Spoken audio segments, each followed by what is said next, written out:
Former Heisman Trophy winner, two-time national champion, former Canes quarterback Gino Torretta with us here on God Bless Football. It is presented by FanDuel and the FanDuel Sportsbook. Gino, the Canes game, which was Friday night, it's Monday now.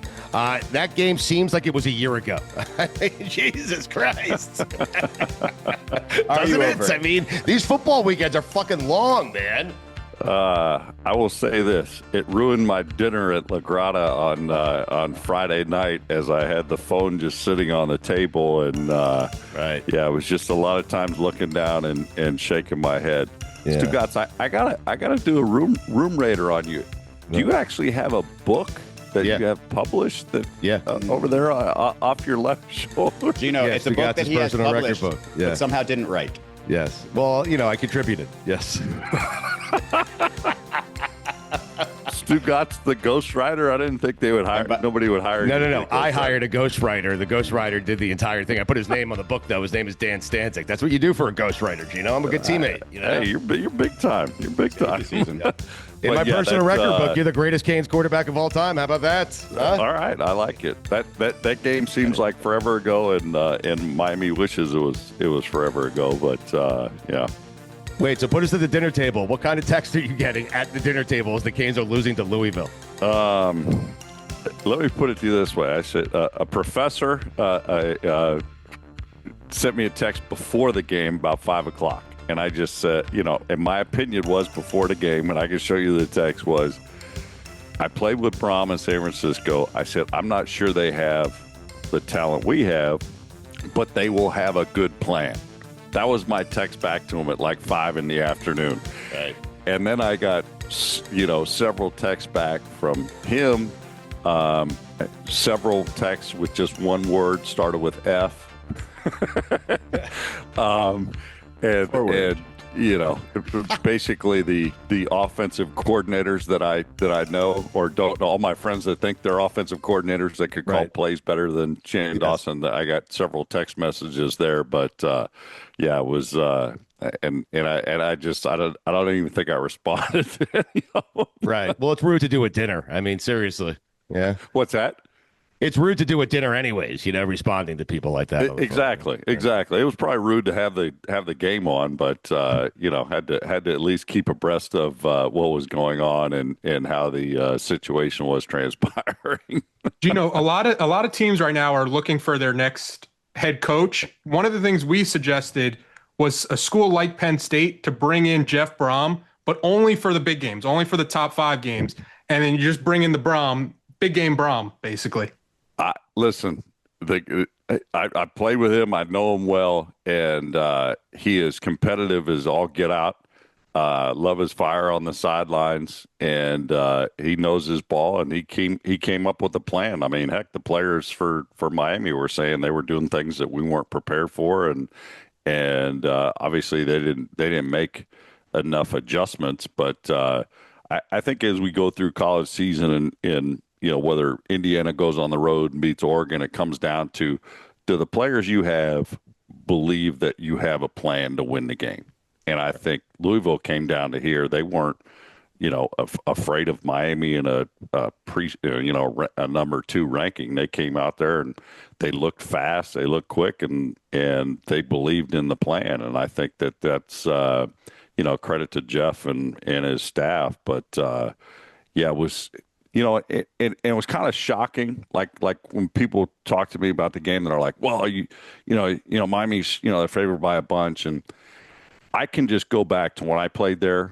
We were everybody's playoff game, and it was just you're going to get everybody's best shot, right? And to not be prepared for that, I was kind of disappointed because Mario was there at the same time as I was, and you knew they were going to, take everything out, call plays, call formations that maybe you weren't prepared for, blitz you that differently. And I don't think they were prepared for it. Are you saying Mario needs to make sure his team is prepared for that? He should know. Well, better? There's no question. I mean, you know what I mean? It comes, it's like when you're, at least when I was at Miami, it was like we were the bad boys. We were the guys that, hey, if you knocked Miami off, that gave you cred. And okay, well, it was back to that. I mean, you're number 2. A lot of people, I mean, let's go back a week ago. Weren't they saying it's either Miami or Indiana should be number 1 in the country?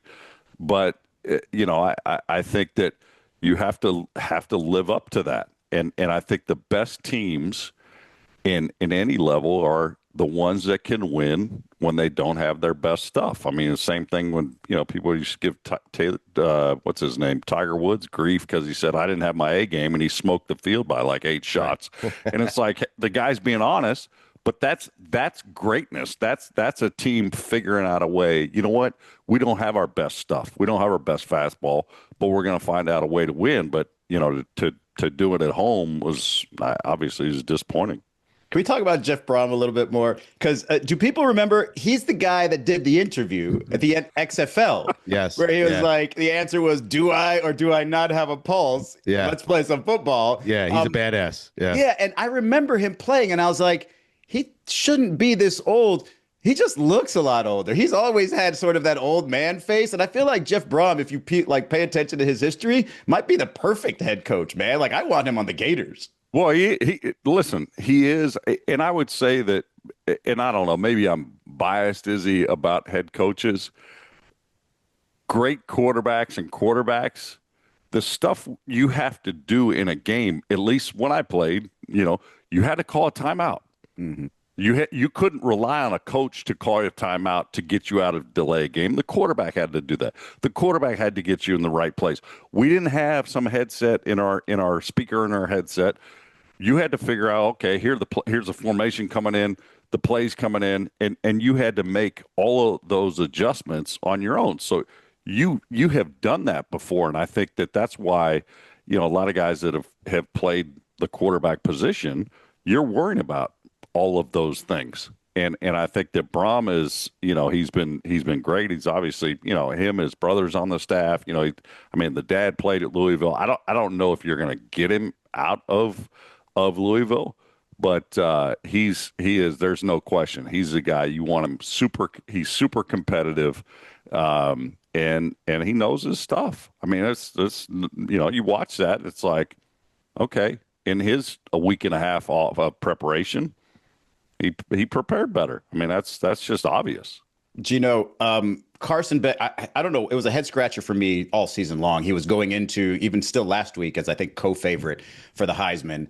And to me, it would have been the case where the best or the quarterback of the best team in the country is getting this award and not the best player in the country. Like, I remember even watching you, like, man, I don't care how much talent he has around him. He is putting it in there. Like, that guy's throwing that. I watch Carson and I'm just like, I don't know what I'm particularly impressed with. And then last night or last weekend or last Friday, the picks were just disconcerting. And I'm just trying to sort of reassess, if you could reassess for me, what kind of player he is right now and how much they can really rely on him. Well, I think he's physically talented. I told our buddy Hockman last week when he asked me the same thing. He's odds-on favorite. I'm like, first off, I think we're a little early. Mm-hmm. And, does Carson need to throw for 400 or 500 in a game to be that top guy? And I said, I don't think I never threw for 500 yards. I think to be in that discussion, it has to be where they shut down one part of your game, the running game, and the game is on you. And you have to operate, with an efficiency, throwing the ball, that you are going to essentially win the game on your arm. And I thought, he was a little inconsistent against Florida. I thought they were very conservative against Notre Dame. But, that comes with being a Miami quarterback is, hey, if you're winning, you're going to have a chance to win those awards as long as you keep winning. I think that, it was a little disappointing when he made mistakes. It seemed like he maybe got down on himself a little bit. There wasn't, I don't know. I mean, my mom used to always tell me, would you stop saying the F word walking off the field? Right. After I threw an interception. Yeah. And I'm like, well, natural I'm word to pissed. say. Yeah. Yeah. That's my reaction. I'm more pissed than anything. Mm-hmm. And I didn't see that when I watched the game, but listen, he's physically capable of that. I think that just like you said, Izzy, there are always some head scratchers. And it was just kind of disappointing that we had too many head scratchers. Even the end of the game. I mean, Miami's in a position to kick a field goal to tie the game. You have 3 timeouts. I think there was like 40 seconds left. Okay, why wouldn't you just call a timeout, calm everybody down, or make sure that the quarterback knows, hey, the defense. Every so often the defense can call the right defense or catch you off guard and bring a blitz and you're not prepared for, and you have to throw hot.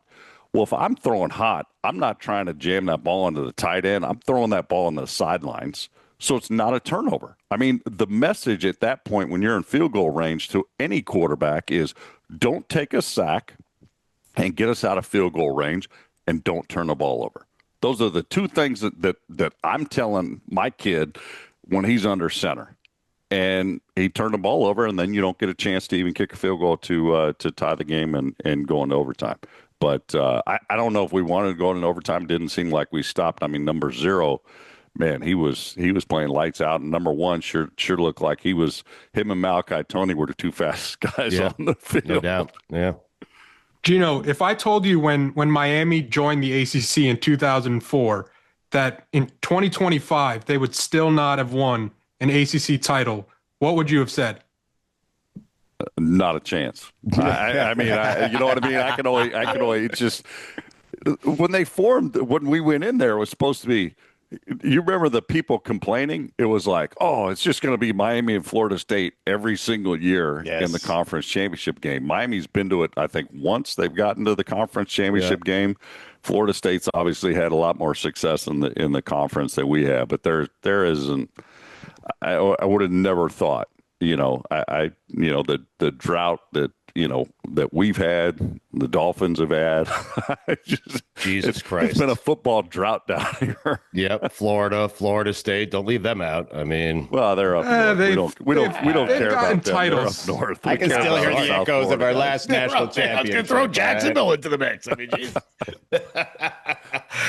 Gino, is Mario a good coach or a better recruiter? I'm not saying that. I'm not trying to get you to say anything bad about Mario, but it's okay if you're that good of a recruiter and not that good of a head coach. There should still be a spot for you in today's college football. In fact, I would say if you are a good recruiter, that's more valuable these days than being a great coach. Well, I think he's shown he's a great recruiter. I mean, look at the personnel that he's put together the last few years. It was disappointing how they came out, and that's on the players. Listen, Dennis Erickson always taught us be accountable for your actions, and I think the coaches got to look in the mirror, all of them. I think all the players got to look in the mirror, because it's up to the coaches to give you a plan, but it's also when you're between the white lines. I mean, that plan goes out the door. I mean, it's just like the 11 guys out there better play hard and fast.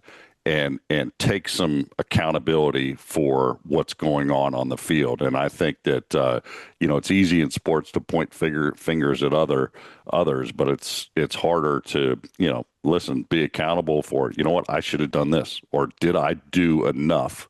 And to win 6 seconds. I mean, that's all you're trying to do. You're trying to win every 6 seconds, and that's how you should compartmentalize a game. Don't worry about the end of the 60 minutes. Can I win that 6 second battle? And I think that they didn't do it. It's disappointing. You know what was so annoying about the end of that game? It was a 12-play drive there before that last interception.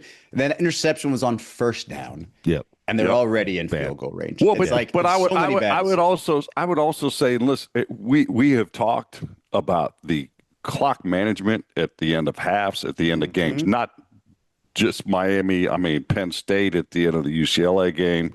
I mean, it was very, very kind of perplexing, some of the decisions guys make. And to me is, once you cross the 50, Izzy, I'm thinking I'm scoring touchdown. Yeah. That's what I'm thinking, or I'm trying at most, especially with 3 timeouts. And it's almost like everybody across football, they play so conservative, to not make that mistake. And I'm like, okay, I get it. Once you're at a certain level, maybe you play conservative, but you got 3 timeouts in your pocket. Man, I'm doing everything I can to be as aggressive as possible and to score a touchdown and end the game.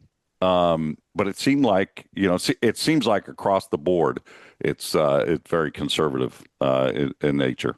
You still think the Canes make the playoff? They got to win the conference. Yeah.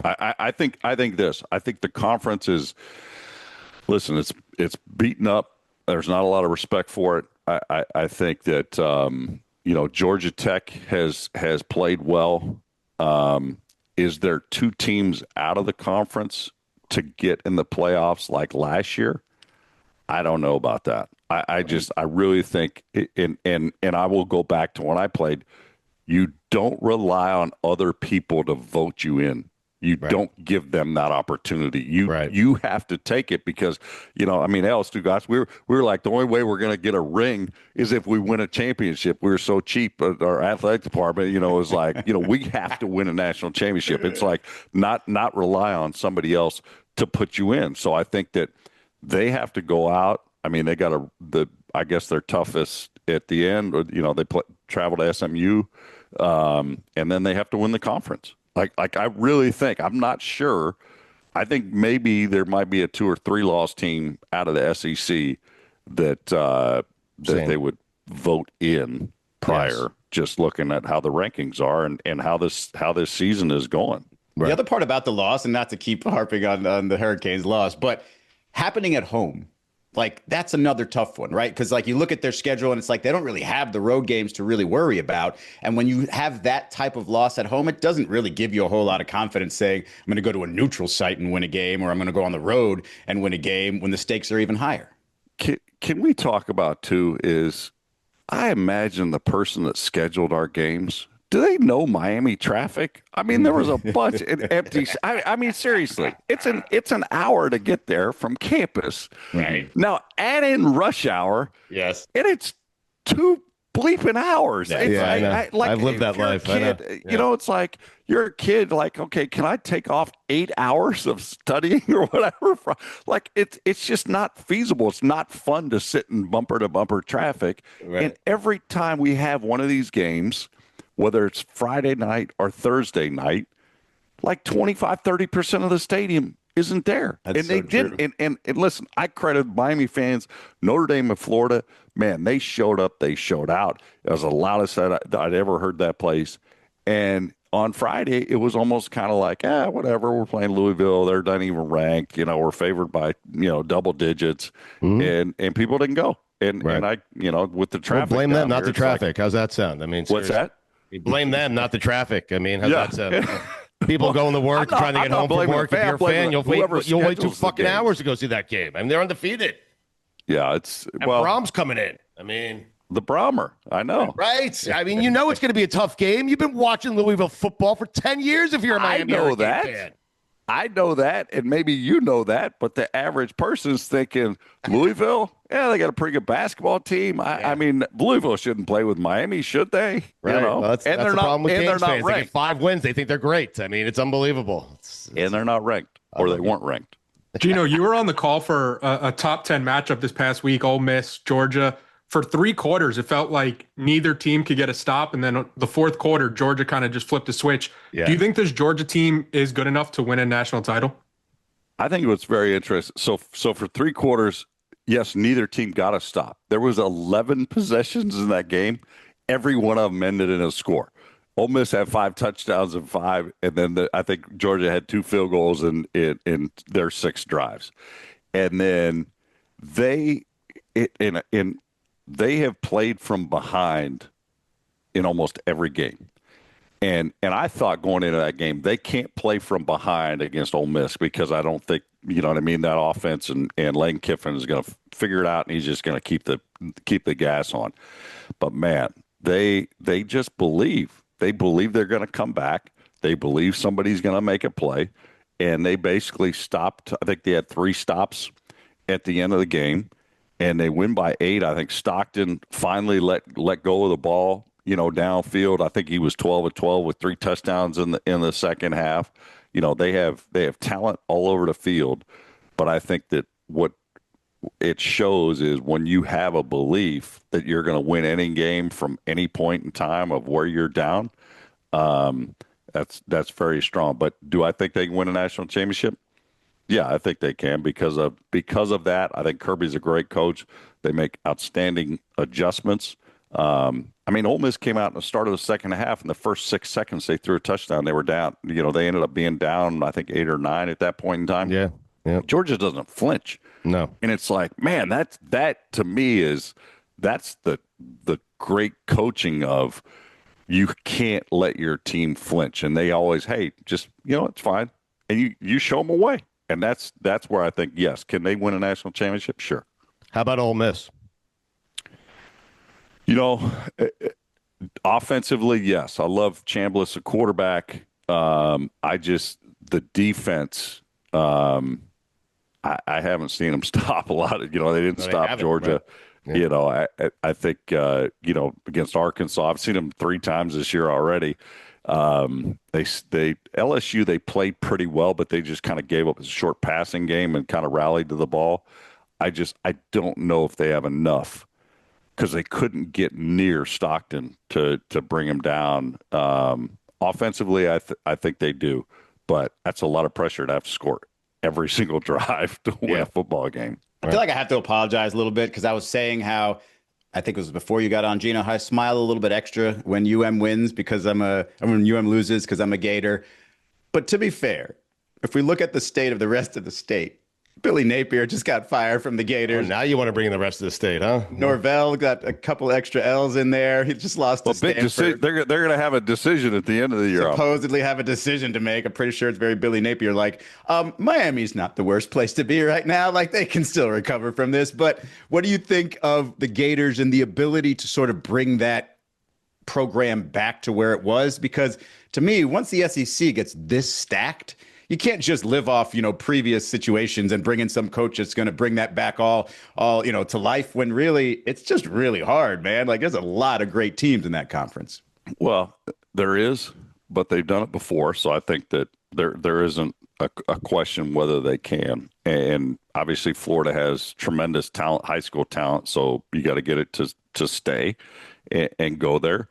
I think that with how fast college football has changed with these recent rulings in the NIL, I think what you have to do is you essentially have to build a pro organization. You have to have a personnel department that's evaluating every roster, whether it's your Power 5, whether it's other SEC schools, but it's also, Division II, like, Lane Kiffin finds Chambliss at Ferris State, after scoring 51 touchdowns and leading his team to a national championship. You have to constantly scour. So I think that gives you one good thing is you can do it pretty quickly.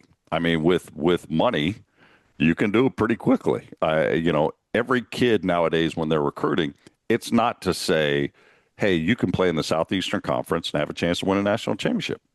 Because the next question out of every kid or his families, is how much am I going to get paid? Right. And that's just what it is. So I think that you have to be on the same page personnel wise.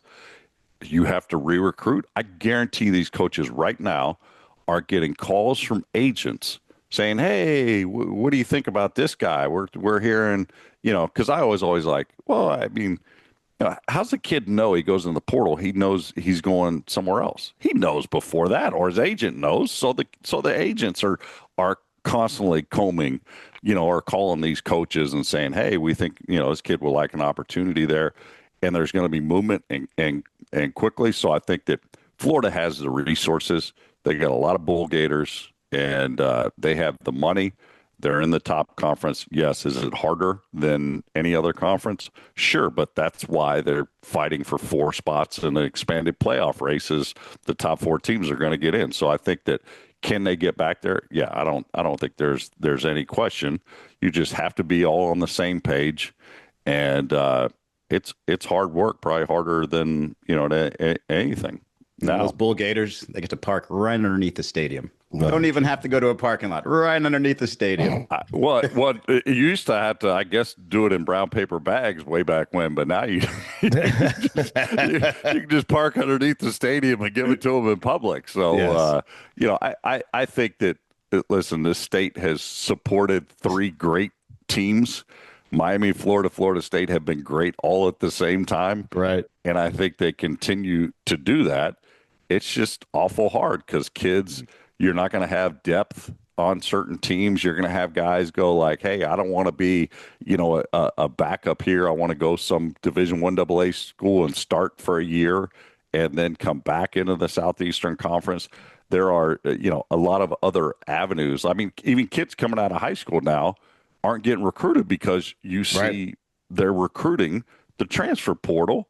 And then so the kid's thinking, do I go to junior college? Hell, junior college doesn't even count anymore. So you get a couple extra years of high school, or preparation. Your body develops. I mean, I'd love to come in to college as a 20-year-old and as a true freshman. I mean, I was like Wanky when he came back at 25. I'm like, dude, you're a grown man playing against 18-year-old kids that don't have any hair on their chin. They gave him the Heisman. I mean, what a scam. Gino, get out of here. We appreciate it. We're sorry that Mario ruined your dinner Friday night. When you see him, make sure. I'm just hoping. You know what, Stugotz? What I'm looking forward to, can I be the next lottery ticket winner of the former coaches? Coaches like that lottery. Well, just get your name mentioned for a hire at Penn State, and you get a. Well, it's not even the hire. You want to be Cagnetti. It's just the fire, the amount of money that they're. You want the buyout with no work, like you want the $49 million. I'll work. I'll work. Yeah. I just that's awful nice to come into work and they say, here's a lottery ticket. See you later. You don't have to work anymore, and that's kind of what's be your going on defensive right coordinator if you want. Right. Well, listen, when Mario gets fired, throw your name into the ring, okay? I mean.